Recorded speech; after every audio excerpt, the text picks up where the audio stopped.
Saludo con mucho cariño a mi padre espiritual, Fray José María Cinco Llagas, y su comunidad aquí reunida, quien me ha invitado a compartir una reflexión espiritual aquí en esta ciudad de Pereira, Colombia, en este 12 de enero del año 2022. Voy a comenzar con una lectura de la palabra, donde nos quiera llevar el Santo Espíritu. Y les voy a leer a ustedes de la primera epístola a los Corintios, en el capítulo 14, desde el versículo 26, y dice: los carismas, reglas prácticas. ¿Qué concluir, hermanos? Cuando os reunís, cada cual puede tener un salmo, una instrucción, una revelación, un discurso en lenguas, una interpretación, pero que todo sea para edificación. Si se habla en lenguas, que hablen dos o a lo más tres, y por turno, y que haya un intérprete. Si no hay quien interprete, guárdese silencio en asamblea, hable cada cual consigo mismo y con Dios. En cuanto a los profetas, hablen dos o tres, y los demás juzguen. Si algún otro que está sentado tiene una revelación, cállese el primero. Podéis profetizar todos por turno, para que todos aprendan y sean exhortados. Pero los espíritus de los profetas están sometidos a los profetas, pues Dios no es un Dios de confusión, sino de paz. Como en todas las iglesias de los santos, las mujeres cállense en las asambleas, que no les está permitido tomar la palabra, antes bien estén sumisas, como también la ley lo dice. Si quiere aprender algo, pregúntelo a sus propios maridos en casa, pues es indecoroso que la mujer hable en la asamblea. ¿Acaso ha salido de vosotros la palabra de Dios, o solamente a vosotros ha llegado? Si alguien se cree profeta o inspirado por el Espíritu, reconozca en lo que os escribo un mandato del Señor. Si no lo conoce, tampoco él es reconocido.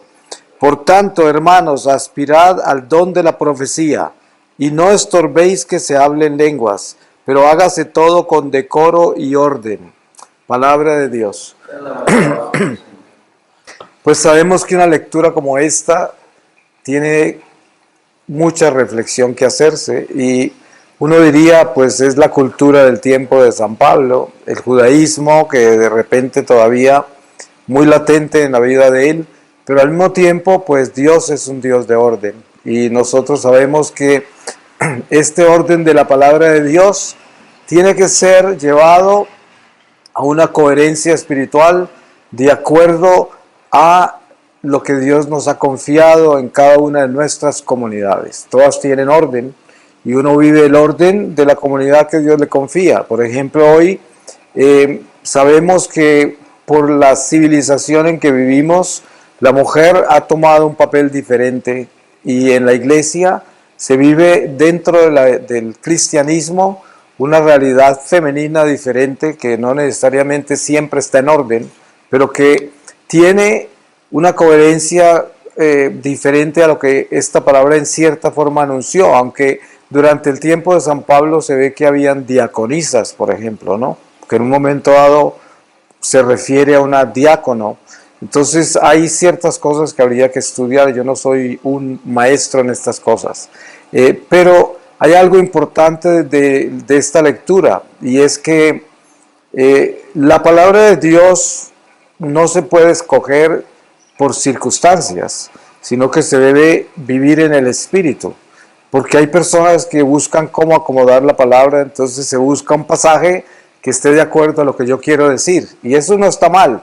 Pero cuando estamos en reflexiones espirituales abiertas como esta, no sería el caso irme yo a buscar una palabra específica si estoy abierto a una reflexión, porque entonces no tendría apertura, sino que tendría un plan, una idea, y ya se perdería la unción del Espíritu a esa apertura, ¿no? Entonces, por eso uno, al abrir la palabra abierto al Espíritu, hay que leer lo que abrió, ¿no? Porque así no tenga sentido. Es como cuando uno lee la genealogía de Jesús, y se leen todos esos nombres de todas esas personas, y la gente dice, ¿y eso qué? ¿Eso por qué lo tienen que leer? Y resulta que hay algo importante que entender. Todo lo que tiene que ver con Cristo, es cruz, y por lo tanto es un exorcismo. El demonio no resiste un nombre que esté vinculado a la cruz, ningún nombre. Entonces, cuando uno lee la genealogía de Jesús, está exorcizando, porque el diablo no resiste esos nombres. Obviamente que esos nombres están escritos en el libro de la vida eterna y es un exorcismo en el mundo temporal, porque representa luz, representa poder, representa a Jesús, es la sangre del Señor, y ese nombre solamente es una tortura para los espíritus. Entonces, por eso, cuando uno lee la palabra y lee cosas que parecen absurdas desde la temporalidad y desde lo humano y lo racional, no son en el mundo espiritual. En el mundo espiritual tienen una resonancia trascendental, y por eso todo lo que uno lea de la palabra de Dios tiene trascendencia espiritual y exorciza, porque es eterno. Entonces corta como una espada hacia la luz. Y esto es algo que la gente no entiende, porque, por ejemplo, las sectas protestantes que manejan la Biblia con esa ligereza, ellos la manejan de acuerdo a sus conveniencias, a los planes que ellos tienen. Entonces, como manejan la palabra por estudio, son biblistas, entonces ellos saben qué es lo que pueden acomodar al discurso de hoy. Y todo está así. Entonces, en esto se pierde el espíritu, porque ahí, a no ser de que uno esté en una clase de Biblia, eso es diferente, pero al predicador, al maestro, a aquel que está reflexionando, la Biblia tiene que estar abierta al espíritu y no simplemente a la razón, porque entonces dejaría de ser espíritu y la palabra ya no camina. Es como hoy en la iglesia tenemos un fenómeno muy grande que es producto de esta civilización, y es la superficialidad, una iglesia superficial. Quizás la iglesia de hoy puede ser la más formada y educada, porque nunca había habido tantos medios de uno formarse y educarse sin gastar mucho dinero. Es más, la mayoría de la formación teológica, filosófica, religiosa en iglesia, doctrinal, es gratis hoy por internet. O sea que todo el mundo puede estudiar. Antes solamente los que tenían alguien que los financiara, alguien que los apoyara para ir a un seminario, para tomar teología o lo que fuera. Hoy no, hoy cualquiera lo puede hacer. Lo único que necesita es un computador o un celular y ya puede estudiar teología gratis, puede estudiar doctrina, lo que quiera. Es más, se estudia liturgia, se estudia todas las ramas de la iglesia en internet gratis. O sea, quizás no todas las veces le van a dar un diploma, pero lo estudia. Entonces, tenemos una iglesia muy estructurada y muy educada, pero qué curioso que tenemos la iglesia menos espiritual que yo creo que haya habido en toda la historia del cristianismo. Es una iglesia vacía de Dios. Y claro, a mucha gente les sonará esto exagerado, pero no. La pobreza que hay en el clero y en la vida religiosa es alarmante, porque hay la estructura intelectual del conocimiento de Dios no tiene espíritu necesariamente. El conocer a Dios a través del intelecto es una plataforma, es unos cimientos, pero hay que construir sobre ellos. Y para construir sobre ese conocimiento intelectual se necesita espiritualidad. Y para eso se necesita el amor de Dios. Entonces se necesita cambiar el corazón. Y la persona que aprende tanto y se forma tanto en la doctrina, en la teología, después tiene que hacer un salto cuántico, tiene que lanzarse al abismo de Dios con todo lo que conoce de Dios y empezar a conocer a Dios a través del amor. Por ejemplo, en el caso de ustedes como religiosos, ustedes son formados en la experiencia de San Francisco de Asís, que es el místico de su carisma, y ustedes son invitados a conocerlo, porque esa es su formación. Se forman en esta mística, pero esa formación no necesariamente produce espiritualidad. Esa información es simplemente un conocimiento que ustedes reciben. Ustedes reciben el conocimiento de su místico, de su fundador, y son invitados a inspirarse en eso para llevar ese carisma a su vida personal y transformar sus corazones. Entonces, es una invitación. Hay muchos frailes franciscanos que viven toda su vida en un convento franciscano y conocen perfectamente a su fundador y nunca se transformaron en el corazón místicamente como su fundador, como su místico, sino que vivieron esa información y de acuerdo a esa información vivieron sus hábitos. Entonces, uno puede decir, es como un partido político, yo soy liberal, yo soy conservador, pero en realidad se sigue un movimiento, pero no necesariamente se es el movimiento, ¿sí? Y eso sucede en la iglesia especialmente hoy. Vivimos una iglesia muy superficial.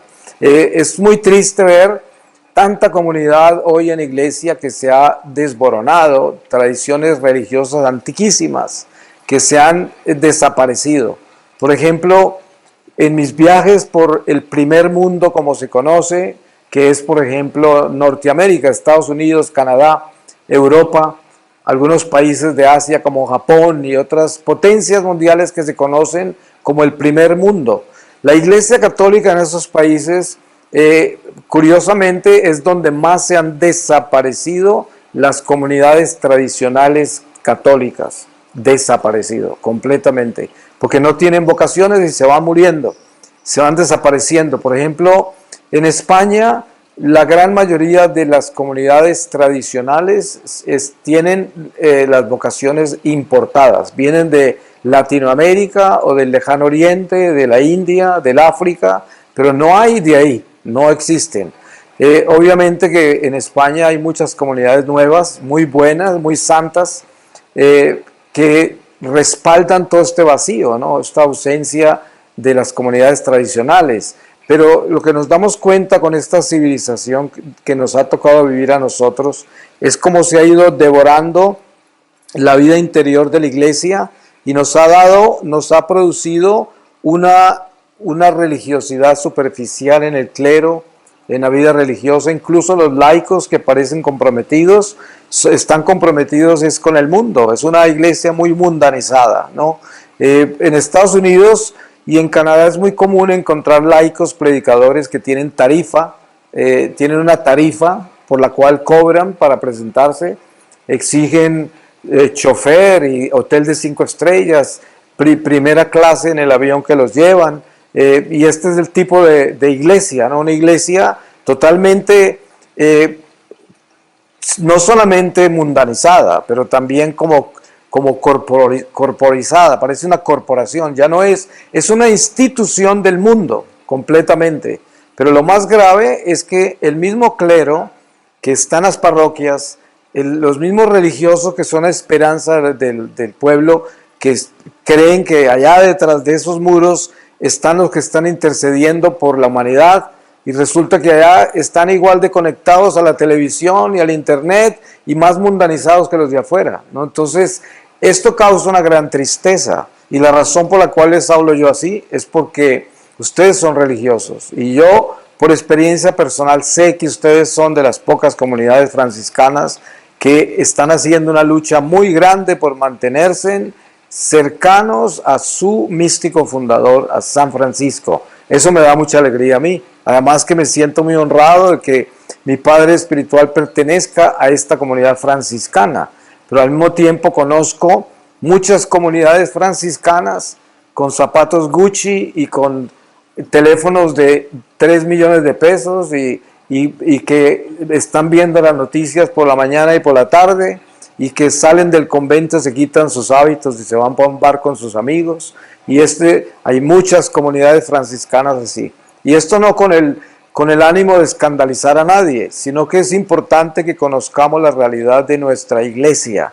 Por eso es muy lindo ver cómo ustedes vinieron de su convento, que queda 1 hora y media de acá, y vinieron en autostop, como llaman, ¿no? Porque ustedes no manejan dinero, ni tienen carros, ni nada, y sin embargo aquí cada uno llegó a su manera, y esto es algo que parece de otro mundo. Si uno lo contara a franciscanos de estos que no son como ellos, se escandalizarían, porque estos otros franciscanos andan en Ferrari, ¿no? Entonces, nosotros tenemos que entender una cosa: la inmensa necesidad que hay de que, si nosotros hemos sido llamados a la vida religiosa, como han sido llamados ustedes, son llamados hoy más que nunca a la santidad. Hace poco estaba en México de misión, hace unas semanas atrás, y una señora llegó con su hija y me dijo: mi hija se va mañana a hacer una experiencia en una comunidad religiosa porque siente que tiene vocación. ¿Usted qué le diría? Y yo le dije: yo pienso que si usted no está decidida a irse con la santidad, ni siquiera intente ir a hacer una experiencia, porque entonces ¿a qué se va a ir? Si esto no es una experiencia más en la vida, sino que esto es una experiencia para el que se quiere ir con Dios. Y para uno irse con Dios, tiene que irse con la santidad. Entonces, si usted quiere ser religioso, religiosa, sacerdote, un laico comprometido, la primera decisión que tiene que tomar, ¿cuál es? Quiero ser santo. De lo contrario, ¿para qué se va? ¿A ser mediocre? ¿A traerle más peso a la iglesia de gente tibia, de gente inútil? No. El llamado a la vida religiosa, a la vida sacerdotal, a la vida con Dios, es un llamado a la santidad. Nada más. No hay otra razón de ser. De lo contrario, usted está escapando del mundo. Usted quiere buscar una vida relativamente acomodada porque no tiene que hacer ningún esfuerzo para sobrevivir. Todo lo tiene arreglado. Así le toca hacer mucho sacrificio, pero hay mucha gente así en el mundo que busca acomodarse y busca cómo salvar su supervivencia. Es lo más común.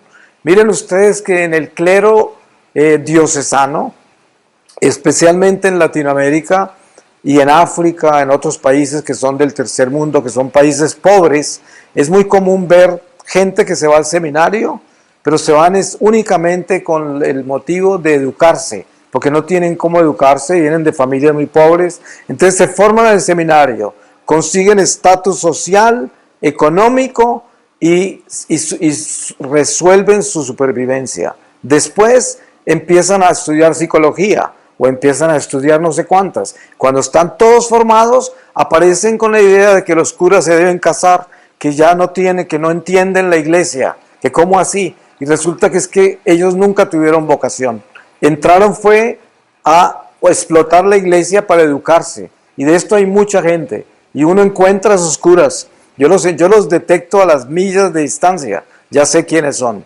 Son oportunistas. Y hay mucha gente así. Y hay otros que entran por otra razón, como los homosexuales. Entran a esconder dentro de la iglesia, porque ahí se tapan. Los que son de closet, como llama, porque hoy en día ya no necesitan esconderse.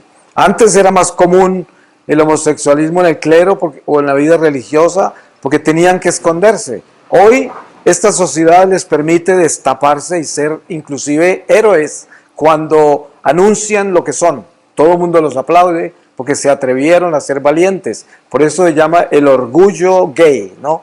Que es un orgullo. Pero bueno, estos son los matices de la superficialidad de la que yo hablo, ¿no? Que es una iglesia toda externa. Y por eso el llamado que ustedes tienen en esta comunidad franciscana, que Dios me ha dado la oportunidad de conocer de cerca todos estos años, ya 24 años que los conozco, 22 de misionero, es que he tenido la oportunidad de comparar, de ver otras comunidades, y no solamente acá, sino en muchos países del mundo. Y sé que esto es muy escaso lo que ustedes tienen. Y es muy lindo ver que el Señor los ha llamado a una vida tan austera, tan estricta, tan radical.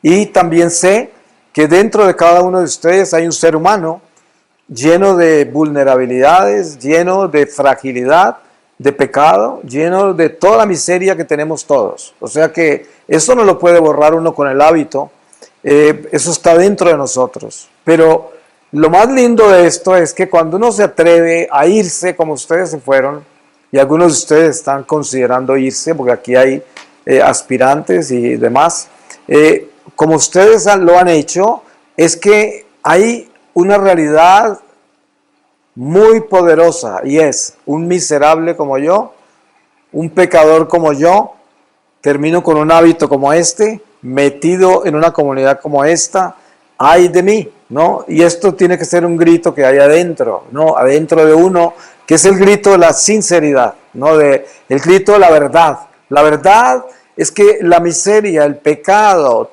toda la fragilidad y vulnerabilidad nuestra nunca se va, nunca se va. Ahí está. Y eso es lo que nos santifica, porque si nos prendemos de esa realidad, eso nos va purificando. Lo peligroso es que uno en un momento dado lo traicione el mismo hábito y piensa que está bien, y piensa que se está santificando, y piensa que está mejor.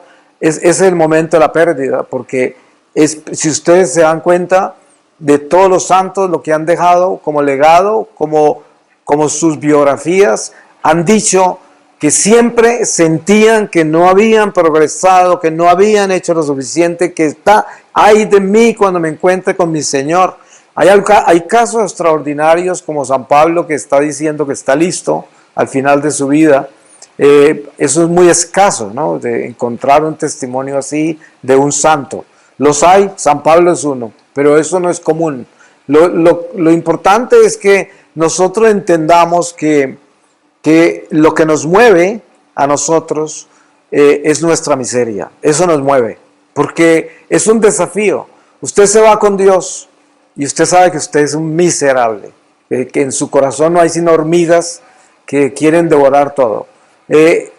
Pero usted sabe que se fue con Dios y Dios es el que va a darle la fuerza, pero sus pies tienen que decir que sí, a pesar de su miseria, y se va. Y esto es la valentía de aquel que se atreve a lanzarse al abismo de Dios con toda su podredumbre, ¿no? Esa es la valentía, porque hay personas que, y lo vemos también en la historia sagrada, hay personas como San Gerardo de Mayela, ¿cierto? Hay niños santos, hay gente que nació ungida como Santa Teresita del Niño Jesús, hay unos ejemplos increíbles, ¿no? Pero esos son seres extraordinarios, escogidos para un testimonio extraordinario, no es lo común.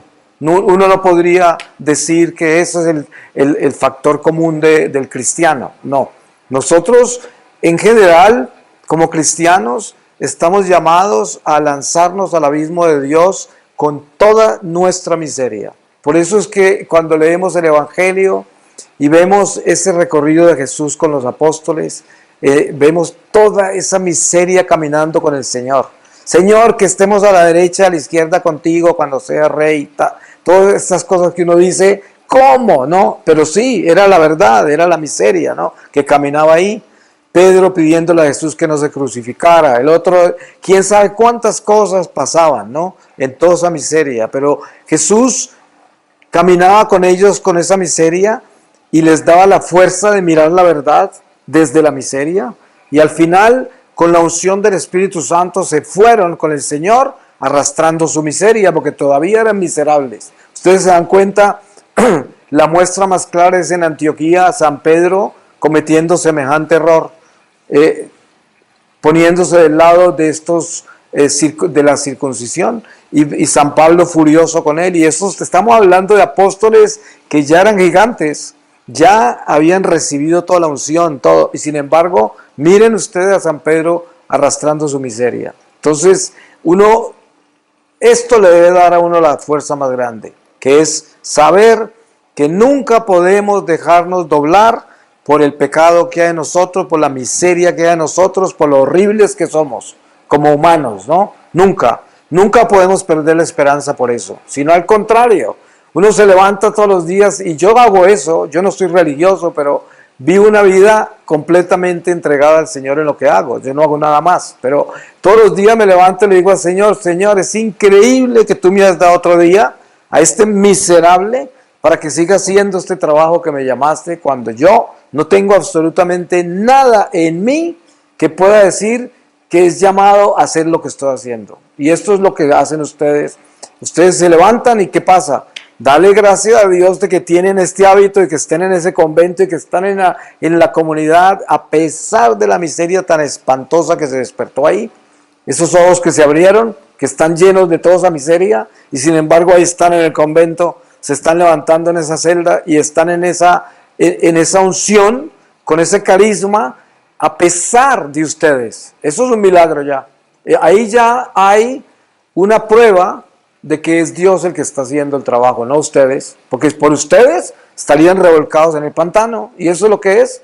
Si fuera por mí, estaría quién sabe dónde, en un prostíbulo, me imagino, ¿no? Pero Dios es tan grande que se manifiesta en nosotros y nos demuestra que es Él. Y por eso siempre se dice, yo me glorifico en tu miseria, mi gracia te basta, como le dice a San Pablo, ¿no? Y la razón por la cual hace eso es porque para que todos sepan que es Él el que hace las cosas. Porque ¿cómo es posible que este miserable, este pecador, este horrible, esté haciendo las cosas que hace y diciendo las cosas que dice con esa sabiduría? ¿De dónde salió eso? Porque es Dios el que lo está haciendo, porque si fuera por ese miserable, estaría hablando como una letrina, ¿no? Estaría diciendo cosas inmundas, porque eso es lo que es, ¿no? Pero no, Dios se manifiesta en esa miseria. Y esto, yo creo que esa debe ser la inspiración más grande para nosotros, ¿no? De podernos levantar en esa miseria y decir, si no fuera por Dios,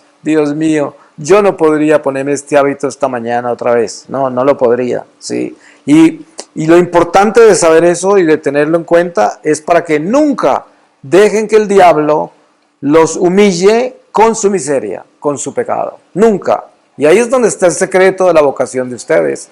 Porque el diablo, ¿cómo lo ataca? Diciendo, si ves lo que estás pensando, si ves lo que estás sintiendo, si ves lo que quisiste hacer o si ves lo que hiciste, tú eres un hipócrita. Esto es lo que el diablo quiere hacer. Y esto es el demonio que tienen ustedes al lado, en la vocación religiosa. Eso es, un demonio que está todo el tiempo ahí. Tú eres un hipócrita, tú eres un mentiroso, ese hábito debías quemarlo, esto, lo otro. Porque él siempre se va a encargar de respirar por la miseria. ¿Por dónde más puede respirar él? Él no va a respirar por la santidad, respira por la miseria, por el pecado de uno. Y uno tiene que aprender a decirle, ¿sabes qué?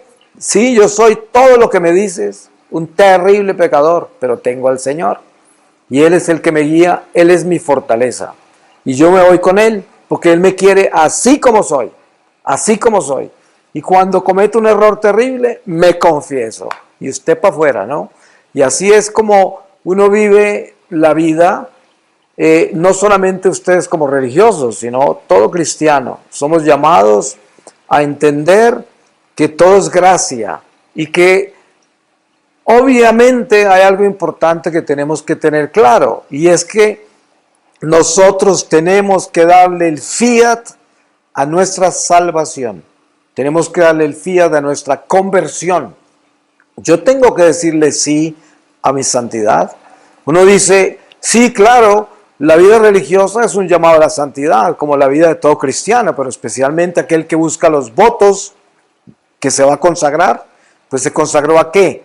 Se consagró a la santidad. Entonces, si yo busco eso, tengo que tener en cuenta una cosa, yo tengo que darle el sí a eso, porque no puedo irme como anestesiado hacia unos votos, pensando que sí, hago los votos y es un paso más que doy de mi vida religiosa. Es un escalón más. No, porque esa llegada a los votos es la llegada al culme de su fiat. Usted dijo sí.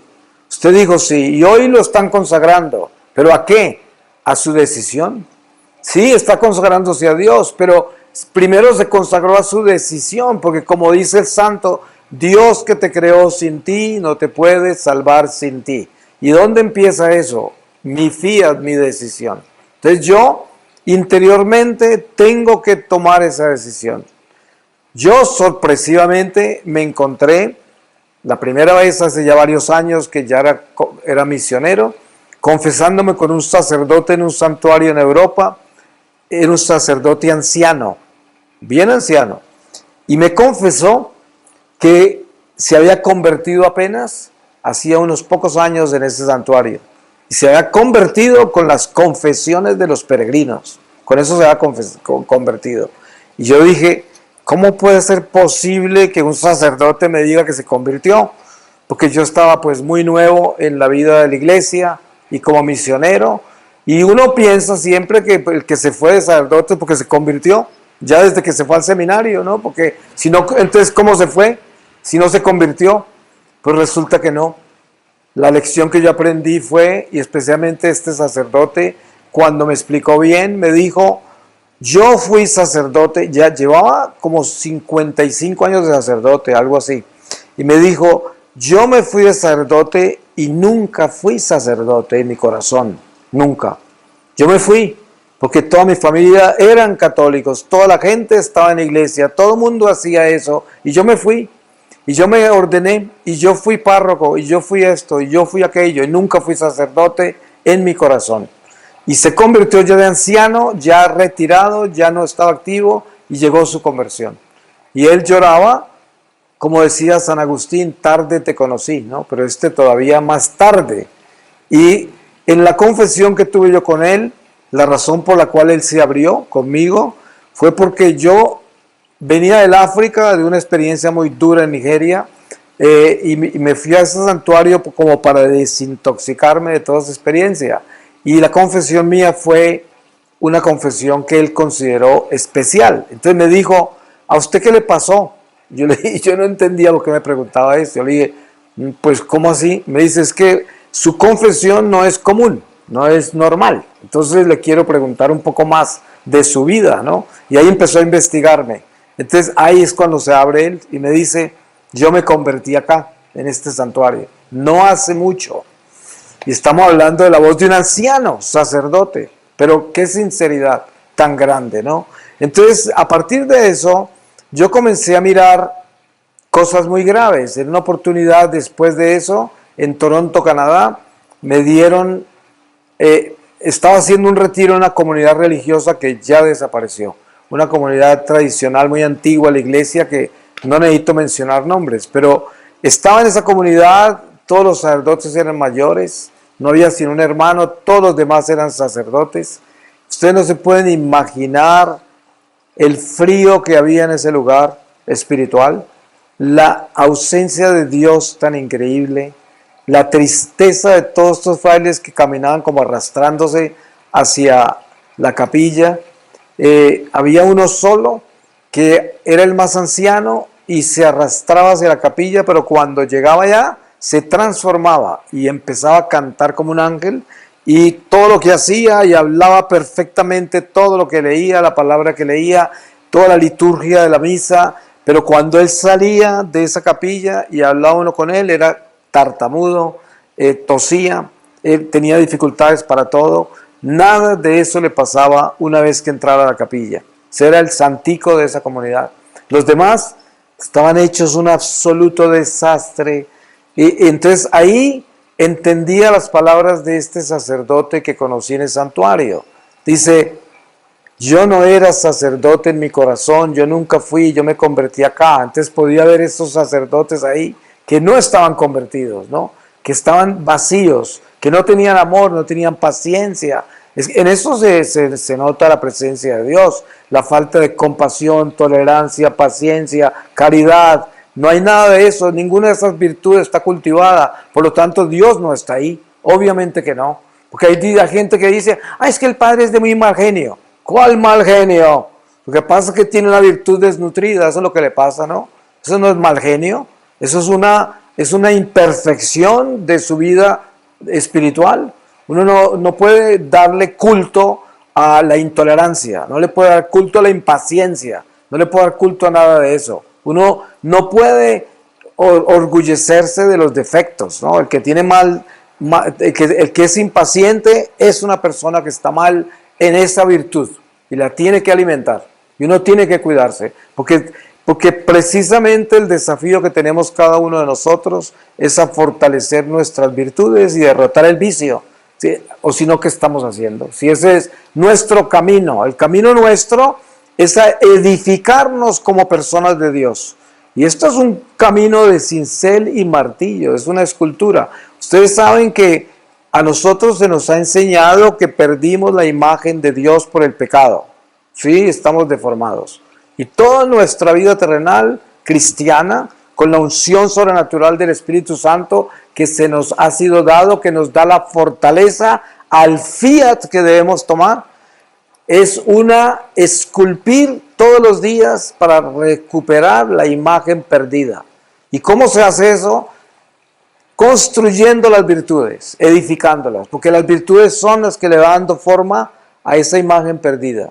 Y uno se va esculpiendo de regreso a la imagen original, la imagen de Dios. Y esa imagen no se recupera si las virtudes no se elevan todas. Si todas por eso el trabajo de uno es detectar todos los vicios y empezar a martillar y empezar a cambiarlo y todo vicio, absolutamente todo. Que tengo pereza de esto, que tengo rabia, que tengo esto, que tengo aquello, todo eso hay que acabarlo, todo eso hay que someterlo. Y ustedes saben que el vicio es una serpiente, ¿no? Una serpiente brava. Y eso no se muere, pero usted tiene que pararse en la cabeza de él y no puede quitarle el pie. Entonces hay gente que no entiende la iconografía nuestra, que es tan preciosa. Usted aparece, ve a la Virgen parada encima de la cabeza de la serpiente. Ve a San Miguel Arcángel parado encima del diablo. Entonces la gente dice, ay, protégeme, Virgencita, de esa serpiente malvada. San Miguel, ponle la cabeza a ese diablo. Pero no se dan cuenta que lo que está diciendo esa iconografía es, párate en la cabeza de la serpiente. Yo no me voy a parar por ti, en la cabeza de tu serpiente. Tú te paras encima de ella. Ese es el llamado, la enseñanza de esa iconografía, es yo tengo que pararme encima de la cabeza de la serpiente que tengo adentro de mí. Yo tengo que dominar todos estos demonios que traigo, porque los traemos.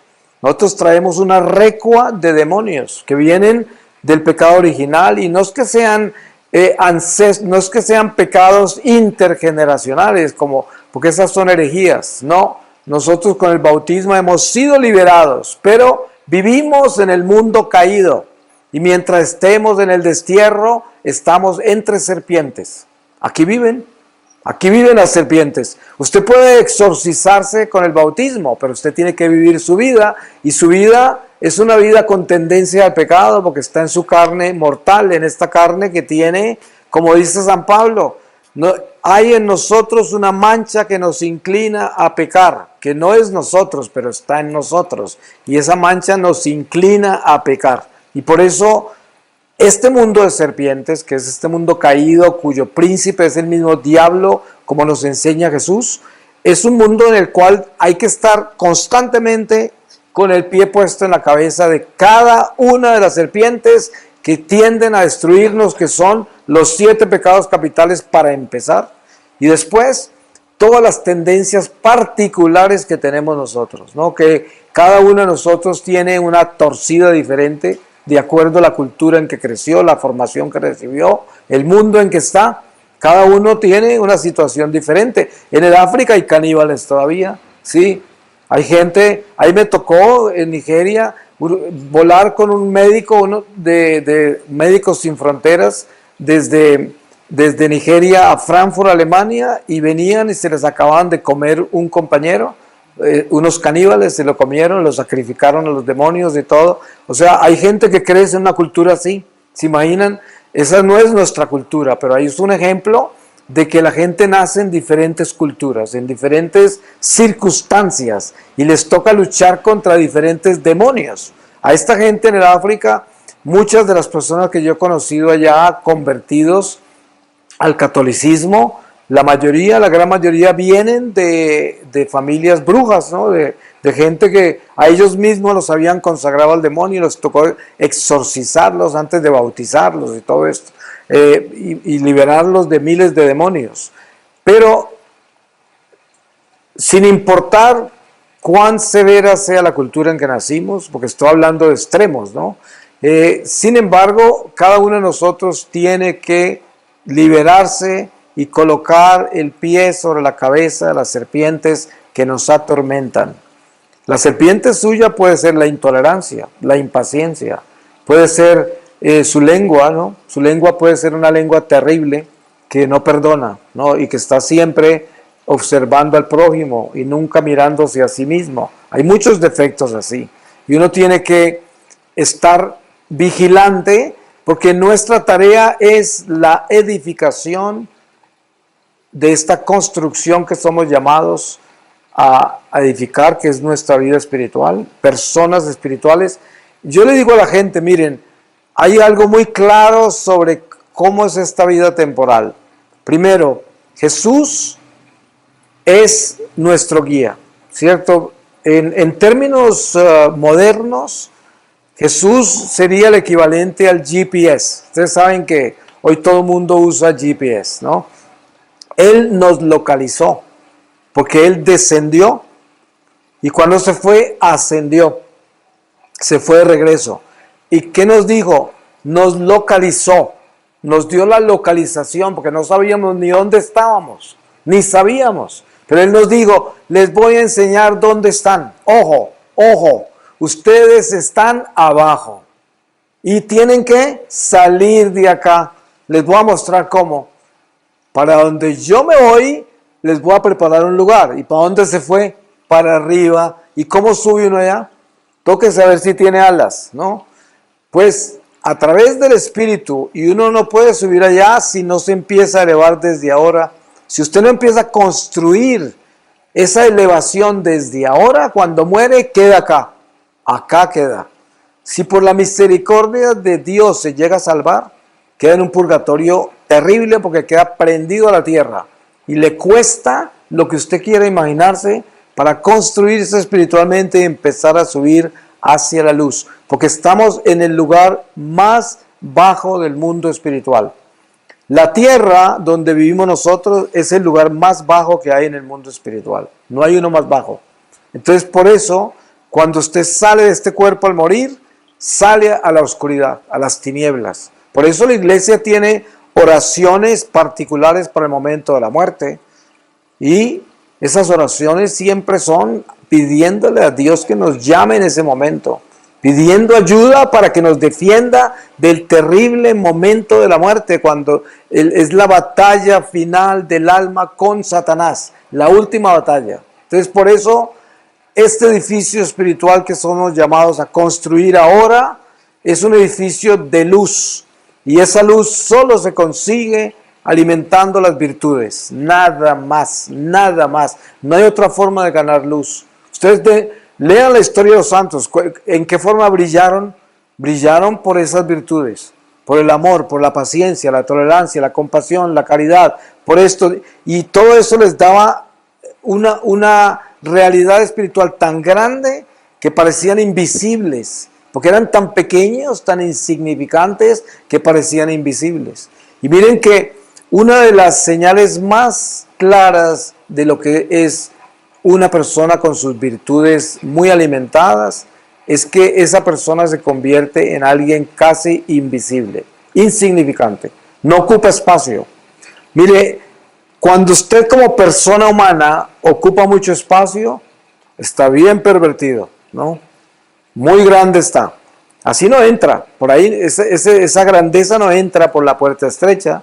Uno tiene que desaparecerse. O sea, por eso usted tiene que siempre vigilarse y mirar a ver si está muy grandecito, si está ocupando mucho espacio, si está demasiado importante, si se ofende muy fácil, si se confunde muy fácil. Ustedes han visto en esta civilización de hoy, los jóvenes viven ofendidos, viven confundidos, viven maltratados, lloran por todo, no resisten nada.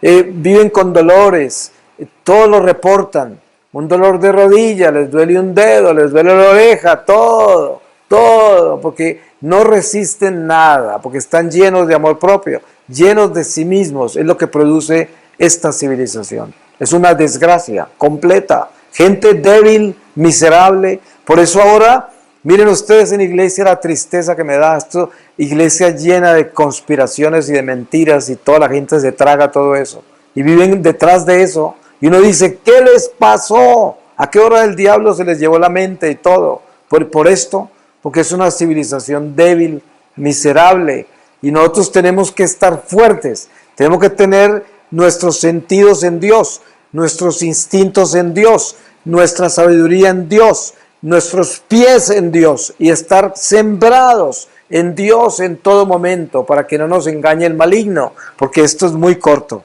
esto se va a acabar pronto, muy corto es esto. ¿Y qué va a pasar?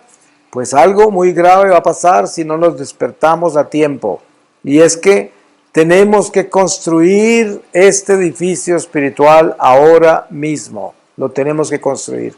Y es muy sencillo. El edificio espiritual se construye siendo sinceros. ¿Quién soy yo? A ver, ¿qué es lo que tengo que cambiar? ¿Dónde están mis defectos? Eso no los puedo dejar ahí. Usted sabe que hay gente que dice, en mi familia todos somos así. Entonces sacan la lista de defectos, ¿no? Mi abuelo era así, mi mamá era así. Y les parece como si fuera un culto eso, pues. Entonces así somos todos. Eso no es verdad. Uno no es así. Uno no debe ser así. Eso es lo que sucede. Precisamente si la abuela era así, hágale así, para que usted se defienda de la abuela y de sus costumbres malas y todo, y se saque todo eso de su corazón. Eso es lo que hay que hacer. Hay que exorcizar esos demonios y hay que pararse en la cabeza de esos demonios. Hay que pararse en la cabeza y sujetar todo eso. Es de la única manera que se construye un edificio espiritual. Porque miren que al que más se le da, más se le exige. Y ustedes saben eso, y eso les debe resonar a ustedes hasta el fondo del alma. Porque si ustedes se van con Dios como se fueron, y se ponen este hábito y llegan a entrarse ahí, a entrarse hasta allá, al lado del Señor hasta allá, ¿ustedes se imaginan lo que les va a pedir a ustedes? Les va a pedir todo. Les va a decir, usted se me metió acá, usted se vino hasta acá, usted se me metió al altar, usted se me metió hasta acá. Y entonces, ahora muéstreme a ver qué trajo, muéstreme a ver qué trajo. Y hay algo que tenemos que acordarnos. Por eso les puse el ejemplo de ese cura anciano, que me decía precisamente eso. ¿Qué tal que yo me hubiera muerto sin haberme convertido? ¿Qué me hubiera dicho el Señor? Te me metiste hasta el altar. ¿Y qué trajiste? Nada. Eso sí que es duro. Hasta se puede condenar, ¿no? Porque es grave, muy grave. Entonces, uno tiene que estar consciente de esto y entender que Dios es un Dios de misericordia. Claro que sí. Y lo sabemos. Miren ustedes lo que yo les hablé antes, que ustedes conocen muy bien, de ese diálogo entre Dios y San Pablo sobre ese aguijón en la carne, que le dice, mi gracia te basta, me glorifico en tu miseria. Pero ¿saben qué? Hay algo que la gente no entiende de esta conversación. Y es que el Señor dice, me glorifico en tu miseria porque tú la detestas. ¿Sí? Porque es que para que el Señor se glorifique en nuestra miseria, tiene que ser porque nosotros odiamos nuestra miseria, como la odiaba San Pablo, que decía, parece un demonio que llegó directamente a los infiernos a atormentarme. Así es este aguijón. O sea, él lo odiaba, pero entonces por eso el Señor se glorificaba en esa miseria. Es como Santa Gemma Galgani, que era tentada con la impureza horriblemente, y en una oportunidad el diablo le hizo quién sabe cuántas cosas, y cuando pasó la tentación, y no solamente esta santa, hay otra santa que también vivió eso, creo que Santa Catarina de Siena o algo, que dijo, ¿y dónde estabas? ¿Qué pasó? ¿Por qué me dejaste tentar así? Y digo, ¿y quién crees que era el que te hacía odiar ese pecado? Era yo que estaba adentro de ti. Y esto es lo que uno debe entender, esta parte tan preciosa de lo que es Dios en nosotros. Pero cuando nosotros detestamos la miseria, cuando nosotros detestamos el pecado, cuando lo odiamos, ahí es cuando se glorifica a Él. Porque si yo estoy deleitado con mi miseria y estoy consintiendo mi pecado, ahí no se glorifica a Dios. Ahí no, ahí se desaparece Dios más bien. Entonces, con eso sacamos corriendo hasta los ángeles. Entonces, lo que tenemos que hacer es asegurarnos de que toda la miseria que tenemos en nosotros, la renunciamos a ella. Eso no quiere decir que se fue, porque precisamente es lo que estamos hablando. El hecho de yo renunciar a las cosas malas que hay en mí, eso no quiere decir que las superé. Por eso tengo que tener el pie puesto en la cabeza de esa miseria, de esa serpiente, porque me muerde si yo no lo hago. Y no todas las veces nos vamos a ganar el ataque de esa serpiente, a veces nos muerde. Gracias a Dios que podemos reconciliarnos con el Señor. Eso es una bendición muy grande. Voy a terminar con una lectura de la palabra y les voy a leer a ustedes del Evangelio según San Marcos, del capítulo 4 desde el versículo 10. ¿Por qué habla Jesús en parábolas? Cuando quedó a solas, los que le seguían a una con los 12 le preguntaban sobre las parábolas. Él les dijo: a vosotros se os ha dado el misterio del reino de Dios, pero a los que están fuera, todo se les presenta en parábolas, para que por mucho que miren no vean, por mucho que oigan no entiendan, no sea que se conviertan y se les perdone. Palabra de Dios. No creo que haya nada más misterioso que ese pasaje, porque uno dice, ¿cómo es posible? Pero todo tiene su sentido y hay mucha gente que rodeaba a Jesús, que todo lo que tenía de intenciones, la última que tenían era de creerle y de obedecerle. Iban por todas las razones equivocadas y les hablaba muy duro, pero sabía que no se iban a despertar y que no lo iban a escuchar. Y eso es muy triste porque todavía es lo que sucede hoy, ¿no? ¿Cuántas veces no están y a ustedes les toca eso, la gente que los visita en los conventos a ustedes, y sobre todo sacerdotes como Fray José María, que les toca confesarlos? ¿Cuántas veces no sabe uno que las personas que están hablando con uno sobre su miseria y su pecado no van a cambiar y no quieren cambiar? Y van como en un monólogo, van como a acompañar su conciencia y le cuentan a uno cosas y uno sabe que eso es un monólogo, eso no va para ningún lado, porque el corazón no quiere cambiar y además tienen todo como ordenadamente justificado por la razón por la cual son así. Entonces son como filosóficos y no hay nada que hacer. Uno sabe que ahí lo único que puede hacer uno es orar para que el Señor les ablande ese corazón, porque no hay nada más que hacer, ¿no? Pero sin embargo, yo he aprendido, mire, yo normalmente voy cada año a todos los sitios por donde viajo y me encuentro gente que me encuentro cada año. Y ahí vienen en la fila de la gente que habla conmigo después de mis charlas. Y cuando los veo ya sé a qué vienen, ¿no? Vienen y yo los escucho. Pero yo sé que ellos no quieren oír lo que yo les voy a decir. Entonces ya no les digo nada. Y no les importa. Vienen y me descargan el monólogo y se van felices de que los escuché. Porque no venían a escuchar, venían a hablar, porque no quieren cambiar. Y lo que tienen es descargan el monólogo. Así.